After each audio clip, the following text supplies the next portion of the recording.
Boa noite, igreja. A graça e a paz de Jesus, amém? Vamos à palavra dessa noite. Abra sua Bíblia na primeira carta do apóstolo Pedro, no verso 16. Aliás, no verso 14. Nós vamos ler até o verso 21.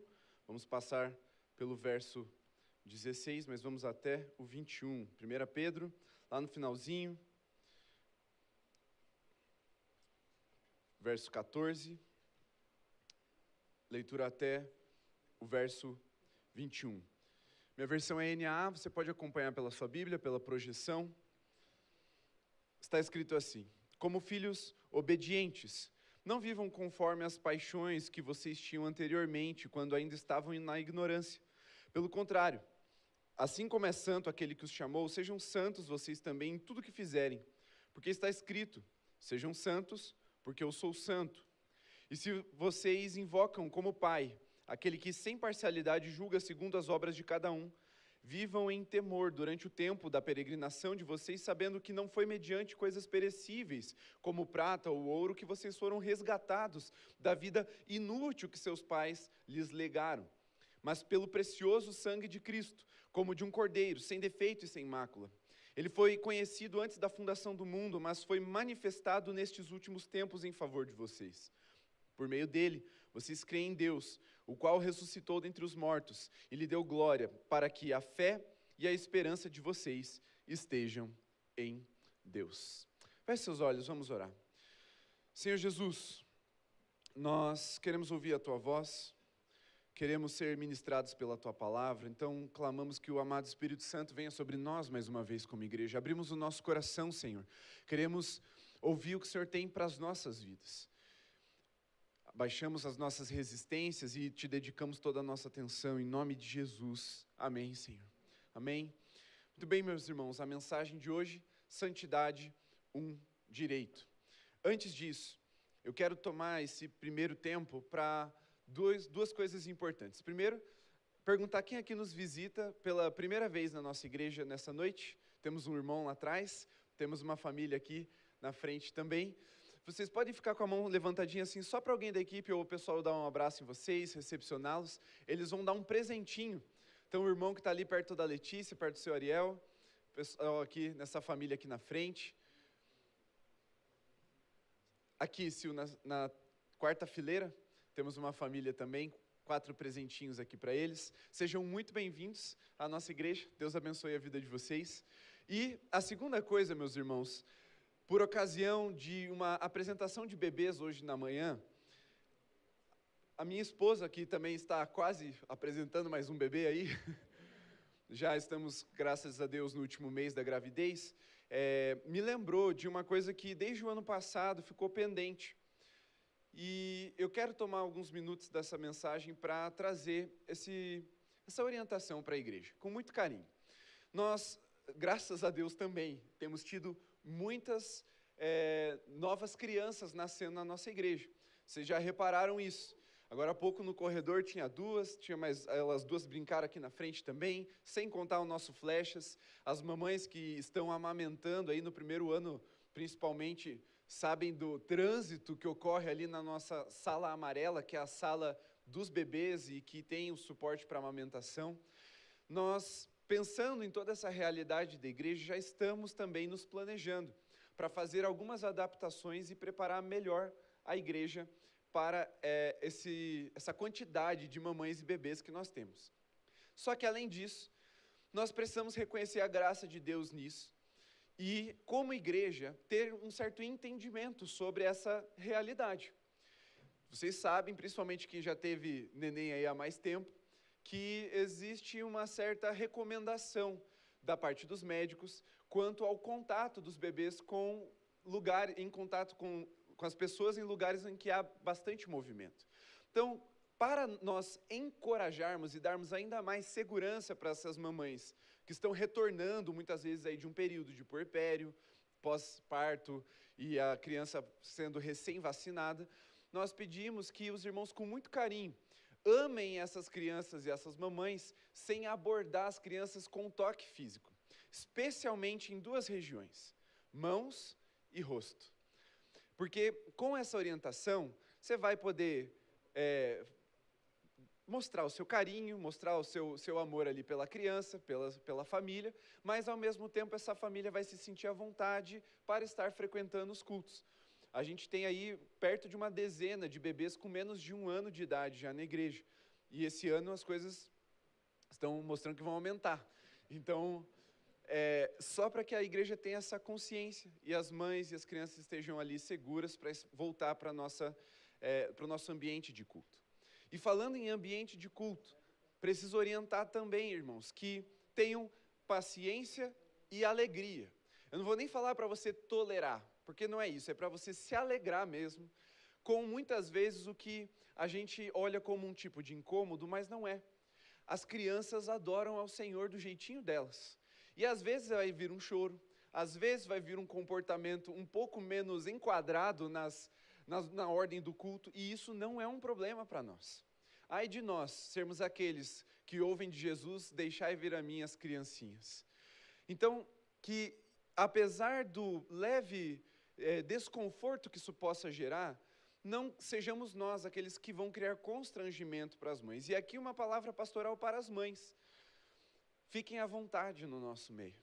Se você quiser levantar, sair, usar a estrutura, ir ali embaixo, fiquem sempre à vontade, isso não atrapalha o nosso culto, isso faz parte do nosso culto, amém? Seus filhos fazem parte do nosso culto, os nossos filhos fazem parte do nosso culto, e eles têm essa liberdade no Senhor, de participar da forma deles. Então, às vezes alguém vai olhar meio estranho, fique à vontade, ela só está preocupada com a sua criança, está tudo bem, certo? Está claro, gente, essas orientações são muito simples, mas elas geram um outro ambiente para as mamães e para os bebês. E logo, logo vai ser a mamãe da minha filhinha e o meu bebê, né? Então, a bebê do pastor também está dentro dessas orientações, né? Começar pelo pastor. Então, assim, sigam essas orientações, deem segurança e tranquilidade para as mães e amem, tenham paciência e se alegrem, porque o Senhor tem multiplicado, né, os nossos filhos. E isso foi uma oração que por muito tempo foi feita nessa igreja. Tem gente aqui que orou, né, seu Ariel? Para ver essas criancinhas correndo nos corredores. Então, nós não vamos nos chatear ou constranger quem tem sido usado por Deus para dar uma resposta para essas orações que nós fizemos. Amém? Tá claro, meus irmãos? Muito bem. Vamos para a mensagem, então. Título: Santidade, um direito. Uma mensagem que eu já ministrei, como eu falei hoje pela manhã, mas eu preciso repetir ela por uma orientação do Senhor. Ela vai fundamentar, junto com a mensagem que preguei hoje pela manhã. Se você não pôde estar presente, assista no YouTube. Preguei hoje pela manhã o custo do discipulado. E hoje quero continuar agora à noite, fundamentando uma jornada que nós vamos começar após o carnaval. Nós vamos ter uma jornada de uma série de mensagens sobre os 7 pecados capitais, que vão introduzir uma série de libertação, que nós vamos ministrar na sequência. Por que nós precisamos primeiro falar de discipulado, santidade e sobre pecado antes de libertação? Porque não adianta ministrarmos libertação para um povo que não está instruído quanto ao pecado. Nós vemos isso na própria palavra de Deus e eu vou demonstrar isso hoje. Mas é preciso aprender um caminho novo no Senhor antes de sermos ministrados na libertação. Porque senão, fatalmente cairíamos novamente nas ciladas do inimigo e nas armadilhas e nas prisões propostas por Satanás por meio do pecado. Então, por isso, nós estamos nessa jornada que vai dar toda a base para ministrarmos sobre libertação na igreja daqui a alguns meses. Então, não teremos pressa, vai ser uma série de mensagens ministrada tanto pela manhã quanto pela noite, e se Deus quiser, em abril, no mais tardar em maio, nós estaremos entrando numa série de libertação também. Amém, igreja? Podemos seguir dessa forma? Muito bem, vamos à palavra aqui.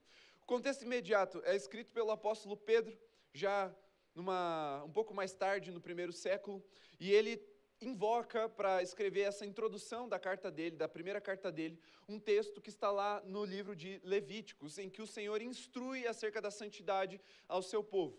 Para que você entenda melhor essa vocação, esse chamado de Deus, que é o verso 16, isso, 16, que está entre aspas, se você leu na sua Bíblia, está entre aspas porque é uma citação direta, literal, do que Deus falou para o seu povo lá no contexto do livro de Levítico. Mas para nós entendermos, vamos voltar a essa história. Falei isso pela manhã e repito. O povo de Deus foi feito a partir de uma aliança com o pai da fé, o homem chamado Abraão.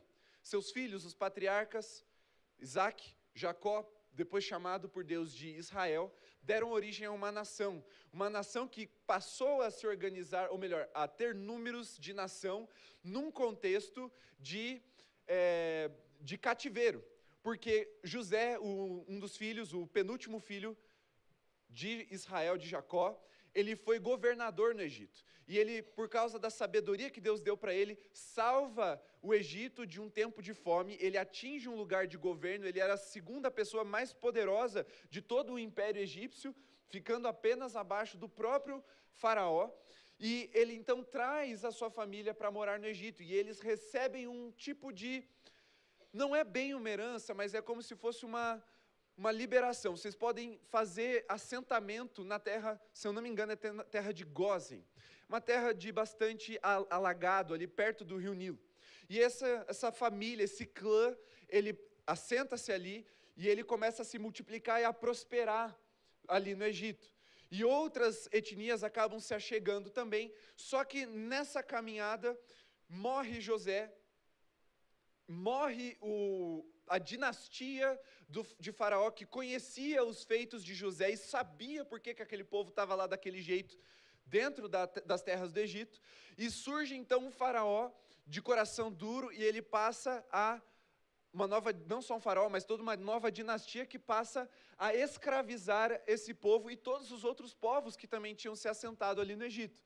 E surge então o período de escravidão, de Jacó chegar com os seus filhos e assentar ali no Egito até a libertação, aproximadamente 430 anos, ali 440 anos, depende do cálculo que a gente for fazer, mas é essa média ali de 400 anos que nós costumamos falar. E dessa escravidão que o povo sofria no Egito, vem um clamor, vem os gemidos do povo sobem como oração ao Senhor, e o Senhor Deus atende esse clamor enviando um menino, já um prenúncio daquele que haveria de vir Jesus Cristo.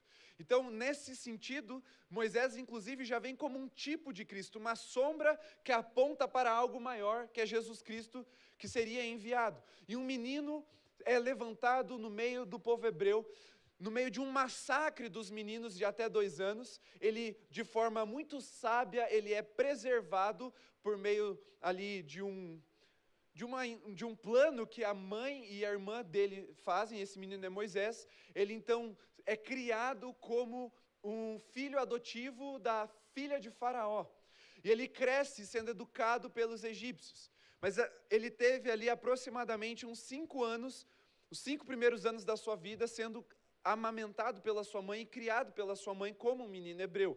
Depois ele vai para a casa de Faraó. Já na sua vida adulta, ele se compadece de uma situação em que um irmão hebreu estava sendo castigado injustamente. Ele comete um assassinato, nessa revolta, nesse ímpeto, ele comete um assassinato e foge do Egito. Foge do Egito, casa-se com uma mulher chamada Zípora, e ele tinha um sogro chamado Jetro, que ele auxiliava esse sogro pastoreando as ovelhas no deserto. Em uma dessas rotinas diárias de Moisés, algo chama a atenção dele. Haviam sarsas são plantas que ficam muito secas no deserto, que de forma espontânea, devido à alta temperatura e à baixa umidade do deserto, entravam em ignição. Pegavam fogo do nada mesmo. Era relativamente comum, e é até hoje, plantas secas pegarem fogo no deserto. O que chamou a atenção de Moisés foi que uma delas queimava, mas não se consumia. E provavelmente Moisés ali deve ter visto por algum tempo isso acontecendo, e isso chamou muita atenção dele, até que ele se aproxima, ele chega perto dessa sarça, e dessa sarça vem uma voz, e é o próprio Deus falando com ele. Ele tira suas sandálias, se rende a esse Senhor, e eu vou encurtar essa parte da história. Ele atende o chamado de ir até Faraó, libertar esse povo, o povo de Deus, do Egito. E ele chega diante do faraó em nome do grande eu sou, e ele fala, liberta. Deus disse, deixa o meu povo ir para o deserto, para me adorar. Havia um propósito de Deus na libertação daquele povo. E quando ele liberta aquele povo, com as 10 pragas, ele dizima os exércitos egípcios, com o fechamento do mar vermelho. Agora esse povo está diante da glória do Senhor, que se manifestava no alto de um monte, que fumegava, que tremia, que tinha nuvens, relâmpagos e trovões. Moisés vai a esse monte ter um encontro com o Senhor. Ele volta com a lei, as tábuas da lei, e diversas outras instruções do Senhor vão sendo dadas a Moisés durante esse tempo de deserto, para que esse povo, que antes estava escravizado, agora estava livre, fosse purificado e ensinado numa nova maneira de viver. E dentro desse conceito de Deus orientar, de Deus deixar a sua lei, de Deus se revelar por meio de Moisés para esse povo, vem essa famosa frase que Pedro faz uso na sua carta. Em um certo ponto, Deus está orientando o povo, como ele deveria ser adorado. Porque foi para essa finalidade que Deus libertou o povo, para adorá-lo no deserto. Agora Deus está orientando como deve ser feita essa adoração. E no meio desse como, Deus fala, sejam santos, porque eu sou santo. Aqui Deus está fazendo uma distinção dele mesmo com os demais deuses. Ele já havia provado a sua força e o seu poder, sendo muito superiores aos dos deuses egípcios. E ele estava dizendo que ele não era como os outros deuses, o que nós entendemos como falsos deuses. Ele era muito superior, e que ele não se misturava com aqueles deuses falsos. E que por conta disso, o seu povo também não deveria viver misturado, cheio de sincretismos e práticas que eram comuns aos outros povos, ainda que aquilo fosse disseminado entre as demais culturas da terra.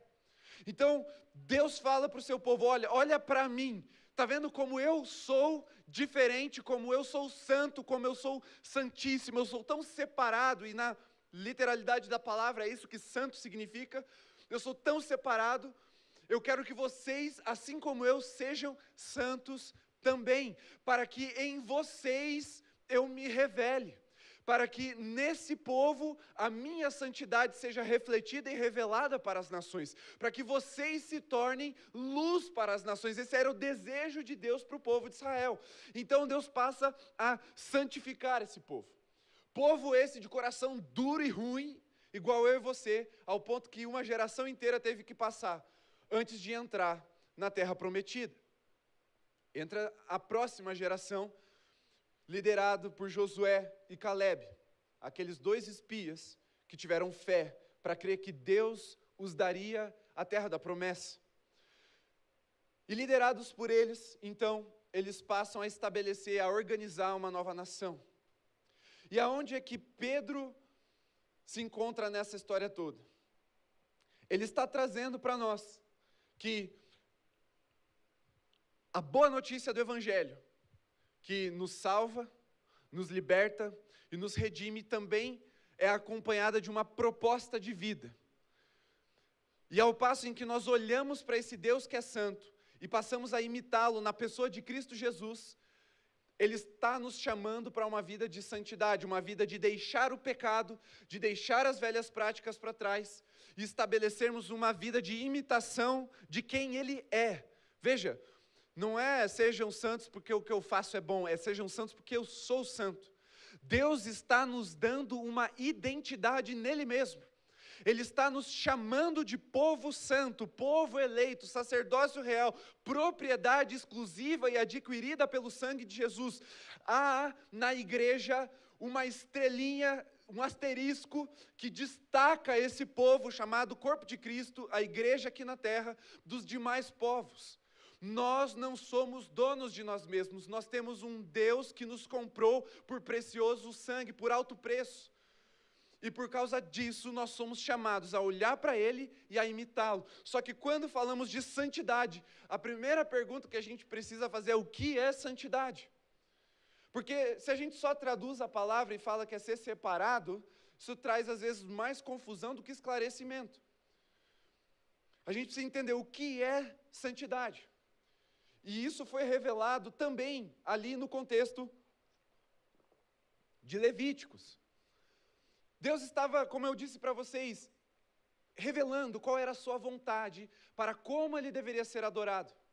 E vocês lembram bem que ainda no deserto, Ele passa toda uma prescrição para Moisés de como deveria ser construído a tenda da manifestação da glória de Deus, a tenda da sua habitação. Tudo isso fazia parte dessa santidade. Haviam instrumentos de adoração. Haviam instrumentos de metal, de bronze. Haviam tecidos, tinturas, pedras preciosas, roupas sacerdotais. Tudo isso prescrito pelo próprio Deus. E quando Deus fala desses instrumentos de adoração, Ele diz: eles não devem ser tratados como qualquer instrumento. Eles precisam ser santos, separados para uso exclusivo. Meus irmãos, quando nós aplicamos esse conceito de santidade para nós, o que estamos dizendo é: o Filho de Deus, o crente em Jesus, os salvos pelo sangue do Cordeiro, são aqueles que são separados para uso e relacionamento exclusivo com um único Deus. Isso é santidade. Porque o contrário de santidade é prostituição. E prostituição é quando você não tem aliança, é quando você se relaciona com qualquer coisa que aparece na frente. Quando não há vínculo. Qualquer coisa é oportunidade. E essa era a prática dos povos que circundavam a nação de Israel. Havia um Deus para o sol, havia um Deus para a nuvem, havia um Deus para a lua, e tudo era um tipo de pensamento animista, tudo era Deus naquele contexto. E aí, se eu preciso daquele outro Deus do outro povo, eu vou lá me prostituir com aquele outro Deus, me relacionar com aquele outro ídolo, eu ofereço sacrifícios para aquele ídolo, eu abandono meu Deus, porque agora o favor desse outro está melhor para mim. Isso é prostituição espiritual, é o oposto de santidade, uma prática comum naquela época. Deus está falando: com vocês não vai ser desse jeito. Eu sou Deus único, eu sou Deus onipotente, eu sou Deus soberano, não podem haver outros deuses no meio desse povo. O que esses instrumentos são para a minha adoração, vocês também são para a minha adoração. Propriedade exclusiva, uso exclusivo. A minha vida foi comprada pelo precioso sangue de Jesus, para que ela fosse somente de Jesus e de mais ninguém. Nem de mim mesmo. Da mesma forma com você. Quando nós falamos de santidade, isso precisa estar claro. Porque nós temos dificuldade de viver em santidade, porque sabemos pouco sobre o que isso significa, ou às vezes até trazemos uma carga extra e cultural para o termo. Por quantas vezes santidade não significou para você um conjunto de regras comportamentais? Santidade já se transformou na nossa língua, inclusive até um tipo de pronome de tratamento, vossa santidade, especialmente para cargos religiosos. É que no meio protestante isso não acontece muito, mas no catolicismo, vossa santidade. Santidade, ela não é uma penitência que nós pagamos para obter o favor de Deus. Não, em nenhum momento Deus estabelece isso. Santidade não é penitência, santidade é chamado. Santidade é a própria recompensa, é podermos viver de acordo com o coração do nosso Deus. É podermos viver na liberdade para a qual Ele nos libertou. É vivermos em adoração única, exclusivamente ao Seu nome. Isso é santidade. Por isso precisamos purificar o nosso entendimento de santidade, para que não carreguemos junto conosco um peso ao oferecermos santidade ao Senhor. Porque Ele nos chama para isso. E Ele nos chama porque nós somos seus filhos. E porque somos seus filhos, somos habilitados no Espírito Santo a sermos santificados. Então a primeira coisa que eu quero que você entenda nessa noite é: santidade é um direito, não uma penitência. É um direito que Deus te dá, que você não precisa mais viver como era a sua vida antes de conhecer Jesus. O que Pedro está dizendo, olha, como filhos obedientes, não vivam conforme as paixões que vocês tinham anteriormente, e nem dessa forma vil, inútil, que vocês aprenderam dos pais de vocês. Existe um propósito em Deus para nós vivermos, existe uma vida engajada na sua obra, que é eterna, que é indestrutível, que não vai passar, que Deus nos chama para nos engajarmos nessa obra. Só que, para que isso aconteça, nós precisamos nos engajar em santidade em primeiro lugar, senão nós não vamos viver a plenitude da vontade de Deus para as nossas vidas. Precisa haver essa transformação de mente em nós, esse compromisso que é entendido como um direito que Deus me dá, e que agora, porque eu estou em Jesus, eu não vou deixar mais Satanás roubar esse direito de mim, esse direito de herança, esse direito de filho. É olhar para a santidade de uma outra forma, como um convite de Deus, não como uma penitência para alcançarmos ou adquirirmos alguma coisa. Só que a segunda coisa que a gente precisa entender é que, além de um direito, santidade é uma responsabilidade. Quem aqui já jogou na Mega Sena? Levanta a mão. Algumas pessoas. Eu nunca joguei. Eu sempre que eu fazia essa pergunta, eu fazia assim, levanta a mão, mas aí eu nunca joguei. Então, mas sem problema. A princípio aqui, só para título de curiosidade. Muito bem, eu vou fazer a pergunta inversa. Quem nunca jogou na Mega Sena? Levanta a mão. Ok. Irmão, você que nunca jogou na Mega Sena igual eu, você já gastou esse dinheiro na sua mente, sim ou não? Quantas vezes Senhor, eu não joguei, mas para o Senhor tudo é possível. Quem nunca, né? Gastou um dinheiro desse assim. Irmãos, é um direito de quem ganhou receber esse dinheiro. Só que o que também é um direito é uma responsabilidade, porque aqui no Brasil, mais de 95% dos ganhadores da Mega Sena já estão ou pobres e devendo, ou presos, ou mortos. Toda herança que a gente recebe, todo prêmio que a gente recebe, todo direito que a gente recebe, ele é acompanhado de responsabilidade. Se nós não encararmos esse direito com maturidade, ele pode ser um problema, pode se tornar um peso nas nossas vidas. Aqui no Brasil, muitos são mortos, inclusive pela própria família, tentando ficar com a bolada. É verdade, olha as estatísticas. Outros tantos voltam à pobreza e às vezes chegam a um estado de dívida em questão de meses. Meses, irmão.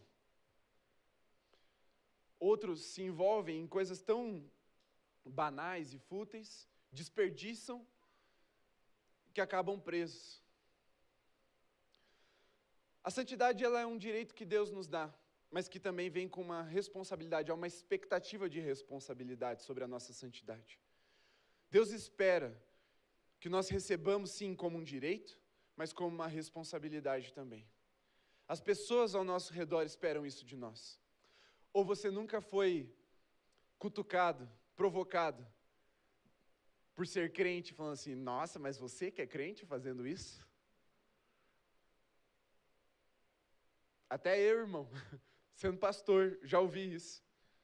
Eu nem acho que o que eu estava fazendo era errado, mas eu tive que vigiar mais, daí o dobro. Mas os filhos de Deus, junto com esse direito, recebem essa responsabilidade. A criação espera, aguarda com ardente expectativa a revelação dos filhos de Deus. E eles se revelam por meio de uma doutrina de imitação. Quem vê o Filho, vê o Pai. Quem imita o Cristo, revela o Pai. E a vida de santidade é essa vocação, é esse chamado, ela não é optativo. Não é uma matéria de complemento curricular na vida do crente. Santidade é uma vocação imperativa. Sejam santos porque eu sou santo e não tem outro jeito de viver. Segundo ponto, santidade é um processo. Começa com a sua salvação, mas é um processo de vida, que leva todos os dias da nossa vida. Talvez seja o processo mais longo da nossa vida, o de santificação. E a promessa é de que ele vai ser totalmente completo, pleno, no dia de Cristo Jesus. A gente para de pecar quando morre, mas a gente é plenamente santificado quando Cristo retornar. Mas esse processo, ele acontece ao longo das nossas vidas. Como diz em Filipenses 1,6, aquele que começou a boa obra, há de completá-la. Santidade é viver nessa dimensão de poder, para vencer o pecado, vencer a apatia espiritual, a frieza, o conformismo, a religiosidade. Santidade, por muitos já foi dito como um estilo de vida, é um processo diário de relacionamento com Deus, em que nós vamos abandonando os nossos pecados, nós vamos abandonando a velha vida, vamos sendo transformados por Ele, até que Cristo seja plenamente formado em nós. Santidade é viver em comunhão com Deus, na sua presença todos os dias, e não trocá-la por nada e nem por nenhum outro Deus. Quando a gente fala Deus, meus irmãos, eu sei que dentro do Ocidente, em que nós somos muito influenciados pelo iluminismo, então o nosso pensamento ele é basicamente secular, parece uma coisa muito vaga. Então deixa eu dar alguns nomes. O eu pode ser um tipo de Deus, um ídolo no nosso coração. O dinheiro é um Deus, chamado por Jesus como Mamon. As nossas vontades, pessoas transformam inclusive os seus filhos em um tipo de Deus, seu trabalho. Tudo aquilo que ocupa o lugar de Deus é um Deus com D minúsculo. Mas Deus não divide esse espaço nas nossas vidas. E aí você deve estar falando, mas pastor, eu sou crente, eu não consigo parar de pecar. Eu tentei um dia e não consegui. Deixa eu te contar uma historinha anedótica. Um circo pegou um filhotinho de elefante e ele foi adestrar esse filhotinho para as suas apresentações. E aí ele amarrou uma corda na tromba daquele elefante e prendeu numa estaca no chão. O elefantezinho, filhote ainda, não conseguia de forma alguma se soltar. Ele puxava e não conseguia, e ele se frustrava até se cansar e ele desistia. E esse elefante ele foi crescendo até que ele virou um elefante adulto. E você sabe que um elefante adulto não é só grande, ele é muito forte também, muito poderoso. Só que, quando terminava a apresentação, o adestrador ia lá, batia uma estaca no chão, amarrava uma cordinha, aquela mesma cordinha na tromba do elefante, e ele ficava preso ali. Porque ele cresceu com essa limitação, acreditando que aquela cordinha era mais forte do que ele. E muitas vezes, os filhos de Deus, crentes em Jesus, abandonam a caminhada, o processo de santidade, de santificação, porque tentaram uma vez e não conseguiram. Meu irmão, nós também aprendemos que quando nós nos rendemos a Jesus, nós nascemos de novo, nós somos como crianças na fé. Nós nascemos do Espírito. E pode ser que no começo você não teve, eu vou chamar de força suficiente para vencer esse pecado. Você tentou e não conseguiu. E por causa disso você desistiu e hoje, já há muitos anos na vida com Deus, você ainda continua vivendo em pecado, guardando esse pecado de estimação, dizendo assim, Senhor, eu tenho até vergonha desse pecado, mas eu não consigo mais vencê-lo. Eu quero te dizer que quando nós amadurecemos na fé, quando nós somos cheios do Espírito Santo, quando Ele cresce em nós, quando a gente diminui, Cristo continua crescendo em nós, nós também somos fortalecidos e recebemos poder para vencer esse pecado que um dia foi difícil ou impossível de vencer. Pode ser que você esteja carregando esse pecado porque você acreditou na mentira de Satanás, de que não dá para vencer esse pecado. Eu quero te dizer, o Espírito Santo é poderoso para te auxiliar a vencer esse pecado. E você não precisa continuar acreditando nisso, você deve continuar crendo que o poder de Deus, que começou uma boa obra na sua vida, vai completá-la até o dia de Cristo Jesus.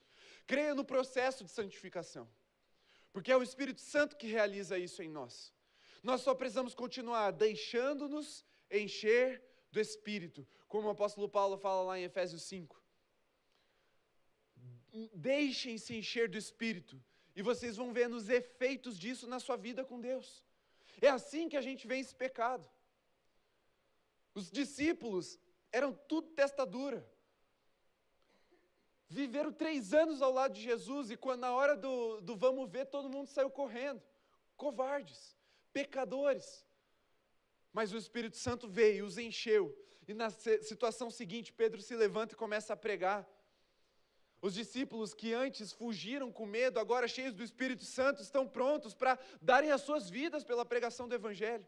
O pecado que um dia te dominou não precisa continuar te dominando, porque o Espírito Santo vai te dando poder e gerando frutos na sua vida, para que você vença o pecado. O processo de santidade é real, de santificação ele é real nas nossas vidas, ele precisa ser, porque é Deus nos chamando a parecermos mais com Ele. Davi pecou muitas vezes, mas ele não desistiu de habitar na presença do Senhor, por isso ele foi chamado de homem segundo o coração de Deus. Não porque ele não tinha pecado, mas porque ele não desistiu do processo. Toda vez que ele pecou, ele voltou em arrependimento ao Senhor, rasgou as suas vestes e o seu coração, e foi vivendo na transformação de glória em glória, até que ele se tornasse esse homem segundo o coração de Deus.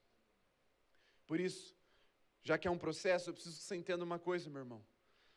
Santidade não é perfeição. Santidade é um processo.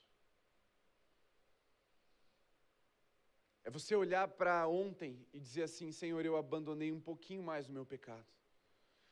Algo mais em mim foi transformado. Algo mais em mim foi redimido. Porque santidade é o equilíbrio perfeito entre intimidade e temor. Eu sou íntimo de Deus a um ponto em que Satanás não rouba, não me assalta da presença de Deus. Mas eu temo ao Senhor com todo o meu coração, ao ponto de toda vez que eu peco, o meu coração é rasgado em quebrantamento diante dEle.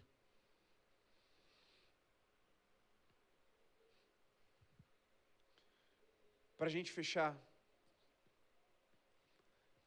e eu quero que você entenda bem essa história. Quando eu estava na faculdade, um colega meu me contou essa situação. Ele era um menino, e sabe quando, eu não sei se você já passou por isso, eu passei muitas vezes na minha vida. Minha mãe chegava para mim quando eu era criança e falava assim: filho, cansei do seu quarto, vamos mudar tudo. E eu falava: agora eu se consagro, vou botar tudo do meu jeito, né? Vamos comprar coisa nova, vamos pintar, vamos fazer... E aí minha mãe falou assim: vamos mudar os móveis de lugar. Quem já passou por isso? Levanta a mão. Cansei do jeito que está, o que eu tenho para fazer? Só mudar os móveis, porque não tenho dinheiro para comprar tudo novo. Passei isso várias vezes na minha vida, eu não sei por que eu ainda acreditava quando eu pensava que a mudança ia ser real. Mas... esse meu colega, ele estava numa situação dessa, mudando os móveis do quarto, e aí ele era novinho, devia ter uns 8 anos de idade.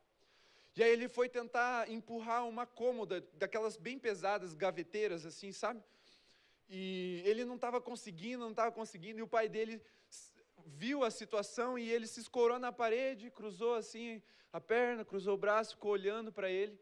Aí ele se sentiu desafiado, né? Um menino de 8 anos de idade falou: agora eu vou dar o meu sangue, eu vou empurrar essa cômoda.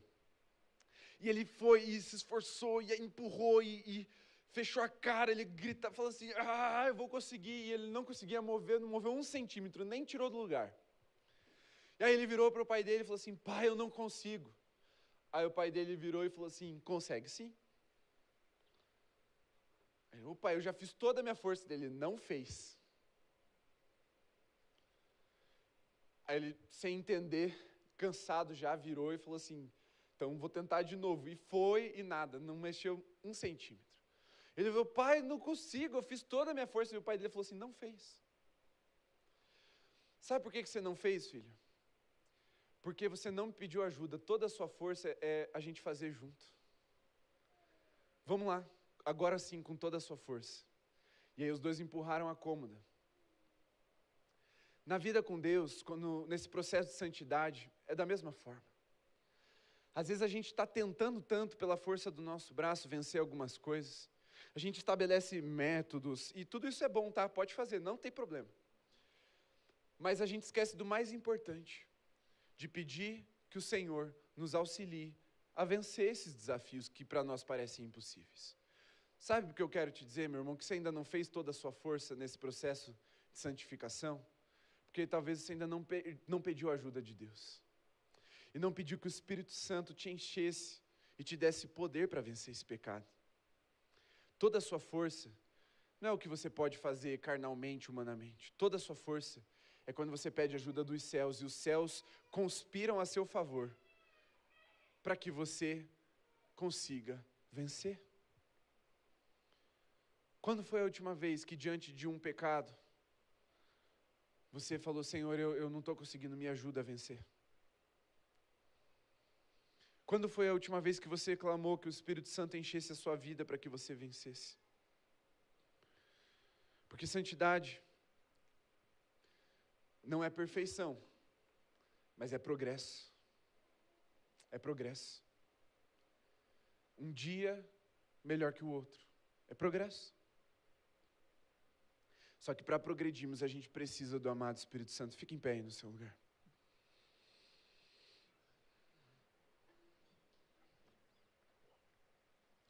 Meus irmãos, santidade não é para qualquer um. Santidade é para quem tem uma aliança com Jesus e para quem é chamado de filho de Deus. Então, se nessa noite você ainda não tem uma aliança com Jesus, não adianta você se esforçar para ser melhorzinho. Isso não vai te garantir o céu. A Bíblia diz que as nossas melhores obras, elas são comparadas aos trapos de imundícia. Os panos que as mulheres, após o período de menstruação, descartavam e eram considerados impuros, é o que a gente tem de melhor para oferecer para Deus. Ninguém conquista a salvação. Salvação é se render à obra de Jesus na cruz, é o que Ele fez por nós. Mas quando Ele faz isso por nós, quando nos rendemos ao senhorio de Cristo, nós somos vocacionados à santidade. E aí sim, nós somos chamados a esse processo, que é gradual e progressivo, de aperfeiçoamento, que nos torna cada vez mais exclusivos para Deus. Esse direito que Deus nos deu de vivermos segundo a sua palavra. Só que para isso, nós precisamos do Espírito Santo. Meu irmão, está difícil vigiar a sua língua? Você está tentando, mas você não consegue e escapa aquelas mentirinhas, aquela maledicência, aquela semente de confusão. Ou às vezes você é um boca suja, fica xingando os outros. Meu irmão, pede ajuda para o Espírito Santo para empurrar essa cômoda. Pede ajuda para o Espírito Santo porque é Ele quem produz o fruto da mansidão e do domínio próprio. Ele sabe fazer isso. Está difícil purificar os seus olhos diante dos conteúdos adultos que você tem acessado? Pede ajuda para o Espírito Santo para purificar. Para que Ele transforme isso na sua vida, para que Ele te purifique disso. Você tem sido uma pessoa agressiva, violenta. Ah, meu irmão, o Espírito Santo é especialista em amansar esse tipo de coração. Você tem sido infiel, desobediente. O Senhor fala, você ignora. O Senhor abre as oportunidades, mas você negligencia. E não prega o Evangelho. Esse é o pecado da timidez, quando permitimos nos intimidar com a ação de Satanás. E nos envergonhamos do Evangelho. O Espírito Santo, Ele não é um espírito de timidez ou de medo. Ele é de poder, amor e moderação. Ele pode te ajudar, Ele é especialista nisso. Irmão, se há um pecado no seu coração, na sua vida, no quarto obscuro, peça ajuda ao Espírito para que Ele realize em você a obra da santificação.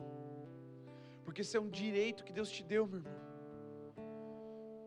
Quantas vezes você tem chegado diante de Deus envergonhado, constrangido, e não consegue adorar mais, está preso de novo, porque ainda vive conforme vivia antes? Quantas vezes você ainda precisa se esforçar tanto para sair do lamaçal do pecado que te rodeia, e o Espírito Santo está com a mão estendida para te purificar, para te ajudar a vencer?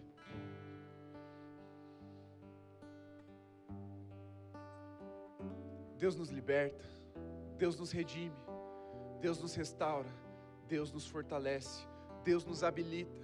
É Ele quem faz essa obra em nós, mas nós precisamos assumir essa responsabilidade. Como igreja, santidade ao Senhor tem que ser um brado de adoração viva. Não podemos andar como os povos desse mundo, não podemos ser confundidos. Peça ajuda ao Espírito Santo nesse momento. Eu vou te convidar a fechar os seus olhos e erguer seu clamor. Faça essa oração breve. Espírito Santo, me ajuda. Fala para Jesus que você é pecador e pede por misericórdia. Mas pede mesmo, para que até o final da sua vida você tenha movido não só uma cômoda, mas um guarda-roupa, todos os móveis, tudo que precisa ser transformado dentro de você e fora de você. Amado Espírito Santo, nós reconhecemos a nossa dependência do Senhor. Sem Ti, nada podemos fazer. Nós carecemos, Pai, do poder que vem do alto e que nos é dado por meio do Teu Espírito. Por isso, Senhor, abre os céus mais uma vez sobre nós e derrama o amado Espírito Santo sobre os nossos corações. Queremos Te dedicar à santidade como adoração. Queremos ser achados como filhos inconfundíveis, Senhor. Para que as pessoas, ao olhar para nós, ao nosso modo de viver, ao nosso modo de pensar, ao como sentimos, reconheçam que somos os Seus filhos, Senhor. Nos liberta da nossa antiga maneira de viver, nos ajuda, Senhor, a nos purificarmos de tudo aquilo que carregamos conosco, da cultura do passado. Dá-nos a cultura do céu, Senhor. Queremos viver a cultura do céu, uma cultura de santidade, uma cultura de purificação, onde nós não desistimos, onde nós não abandonamos, onde nós perseveramos, onde nós nos voltamos ao Senhor. Quando pecamos, encontramos misericórdia e graça em tempo oportuno na sala do Pai.